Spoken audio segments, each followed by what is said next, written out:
വർത്തമാനത്തിൻ്റെ കേൾവിയിൽ ചില ഹന്നാമാർ കാണും. പ്രിയപ്പെട്ടവരെ, കുരിശിൽ യേശു അനുഭവിച്ചിട്ടുണ്ട്. ഏലി ഏലി ലാമാ ശബക്ത്യാനി. ഒടുക്കത്ത വേദനയിൽ നിലവിളിച്ചപ്പോ താഴെക്കിട പോയ ആരോ പറഞ്ഞു, കണ്ടാ കണ്ടാ ഏലിയാവിനെ വിളിക്കുക.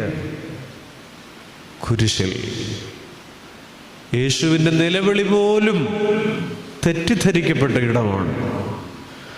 നിങ്ങളുടെ കരച്ചിൽ ആർക്കും മനസ്സിലാകുന്നില്ലെങ്കിൽ ഈ കുരിശിലേക്ക് നോക്കിയാൽ മതി. അവിടെയും ഒരാളുണ്ട് അങ്ങനെ കരഞ്ഞിട്ടും മനസ്സിലാകാതെ പോയവർ.